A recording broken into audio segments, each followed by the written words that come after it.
Hello everyone. Question है HTET 2022 का 113 number question है सेट ए का। क्वेश्चन क्या है? An isosceles triangle with vertex 2 theta inscribed in a circle with radius a, the area of triangle will be maximum when theta is। ये कह रहा है कि कोई आइसोसील ट्रायंगल है जिसका वर्टेक्स 2 थीटा गिवन है, मतलब इस एंगल की बात की जा रही है, ये एंगल 2 थीटा है। ठीक है जी। तो हाँ, जिसका रेडियस ए है, यहाँ पे आर की जगह मैं ए लेकर चल रहा हूँ क्योंकि ए गिवन है। ठीक है जी। एरिया ऑफ ट्रायंगल मैक्सिमम कब होगा ये हमें बताना है, और थीटा की वैल्यू उसमें क्या रहेगी। ठीक है जी। मतलब थीटा की वैल्यू क्या रहे जिससे कि एरिया ऑफ ट्रायंगल मैक्सिमम हो जाए। ठीक है जी। ये एंगल 2 थीटा गिवन है। हम 10वीं में एक प्रॉपर्टी पढ़ते थे, अगर ये एंगल जो भी गिवन हो तो जो ये एंगल है वो दिए गए एंगल का ऊपर इस एंगल का डबल होता है। मतलब अगर ये 2 थीटा है तो ये पूरा का पूरा 4 थीटा होगा। 4 थीटा का मतलब हाफ हाफ करें तो ये भी 2 थीटा बनेगा और ये भी 2 थीटा ही होगा। ठीक है जी। तो एरिया ऑफ ट्रायंगल अगर फाइंड करें सबसे पहले, तो एरिया हम जानते हैं, अगर ए से डिनोट करें वो होता है हाफ इंटू बेस इंटू में हाइट। बेस हमारे पास क्या है? बेस है हमारे पास उस ट्रायंगल का बी सी, इंटू में हाइट क्या है? A D. ठीक है जी। तो हम एक एक करके वैल्यू निकालते हैं। सबसे पहले अगर बी सी की वैल्यू निकालें तो बी सी को हम जानते हैं, बी सी जो है वो डबल ऑफ बी डी है। ठीक है जी। और बी डी की को अगर देखें तो ट्रायंगल, अगर हेल्प लें, अगर हम ट्रायंगल बी ओ डी में बी डी की वैल्यू निकाल लें तो बी ओ गिवन है और बी डी हमें फाइंड करना है।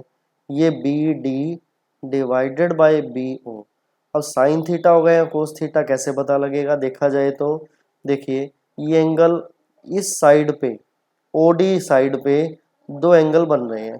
जिस साइड पे दो एंगल बने उसको बेस कहा जाता है। इसका मतलब ओ डी एक बेस है, बी डी उसका परपेंडिकुलर है और बी ओ क्या है?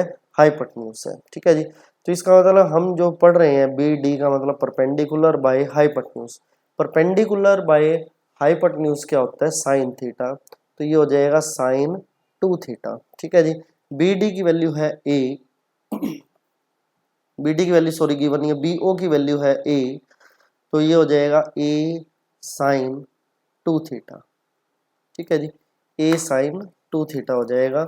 उस बी डी की वैल्यू हमको हम पुट करें और ए डी की वैल्यू को और हम फाइंड करें तो ए डी को हम लिख सकते हैं डबल, सॉरी ए डी को हम दो भागों में लिख सकते हैं, ए ओ प्लस में ओ डी, ये लिखा जा सकता है। ठीक है जी।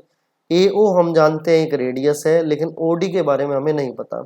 ओ डी के लिए हम उसी ट्रायंगल का सहारा लेंगे जो हमने अभी यूज की थी, कौन सी? बी ओ डी का। बी ओ डी के अंदर अगर हम इस ट्रायंगल के अंदर लेकर चले बी ओ डी में, तो बी ओ डी में ओ डी मैंने बताया था एक बेस है और ओ बी जो है एक हाइपोटेन्यूज है। अगर अब की बार बेस बाय हाइपोटेन्यूज करें तो क्या हो जाएगा? कोस थीटा हो जाएगा। ठीक है। तो ये जो वैल्यू बनेगी, ये सिमिलरली जो वैल्यू बनेगी ए ओ की तो वैल्यू है ए, और ये जो वैल्यू बनेगी क्या बनेगी? ए कोस 2 थीटा। ठीक है जी। तो हम दोनों वैल्यूज को पुट करें तो एरिया हमारे पास क्या आया? एरिया हमारे पास आएगा 1/2 इंटू में बी सी क्या था? डबल ऑफ बी डी था। बी डी की वैल्यू जो थी हमारे पास ए साइन 2 थीटा है, तो वो डबल हो जाएगा, बी सी क्या हो जाएगा? 2a साइन 2 थीटा, और ए डी कितना हो जाएगा? ए प्लस ए कोस 2 थीटा। ठीक है जी। यहाँ से ए कॉमन आ जाएगा, यहाँ पे 2 से 2 हो गया कैंसल, वैल्यू क्या बनेगी? ए कॉमन आ गया, ए एक पढ़ा ही था तो ये हो जाएगा ए स्क्वायर साइन 2 थीटा, और ब्रैकेट में क्या हो जाएगा? 1 प्लस कोस 2 थीटा। हम एक इक्वेशन तैयार कर रहे हैं यहाँ पे इन द फॉर्म ऑफ ए। इसको अगर हम मल्टीप्लाई करें सिंपली तो ए की वैल्यू हो जाएगी ए स्क्वायर को हम बाहर रखते हैं, साइन 2 थीटा को 1 से करें तो क्या हो जाएगा साइन 2 थीटा प्लस में ये साइन 2 थीटा इंटू में कोस 2 थीटा, हम पढ़ते थे 2 sine theta cos theta which is sine 2 theta, मतलब एंगल डबल हो जाता था। अब की बार ये पहले से ही 2 थीटा है तो क्या हो जाएगा साइन 4 थीटा डिवाइडेड बाय 2, क्योंकि 2 साइन थीटा कोस थीटा होता था, यहाँ 2 नहीं है तो वो 2 जो है उसके बटे में चला गया। ठीक है जी।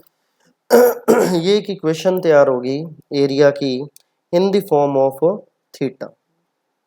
हमने मैक्सिमम प्रूव करना है तो मैक्सिमम के लिए मेथड हमारे पास पता है, आपको पता होना चाहिए। सबसे पहले हम डेरिवेटिव करेंगे इसका D A by D theta, इसके क्रिटिकल पॉइंट्स को हम फाइंड करेंगे। क्रिटिकल पॉइंट को फाइंड करने के लिए जब डेरिवेटिव किया गया तो ये हो जाएगा 2 कोस 2 थीटा प्लस में 4 कोस 4 थीटा डिवाइडेड बाय 2। ठीक है जी, तो ये वैल्यू इससे हो गई कैंसल। ठीक है, D A by D theta को जानते हो आप, इक्वल टू 0 करके हम क्रिटिकल पॉइंट हम निकाल लेते हैं। यहाँ से 2 फिर से कॉमन आ जाएगा तो मतलब 2a स्क्वेयर किसके इक्वल हो जाएगा cos 2 theta plus cos 4 theta which is equal to 0। So cos 2 theta किसके इक्वल हो जाएगा माइनस कोस 4 थीटा के।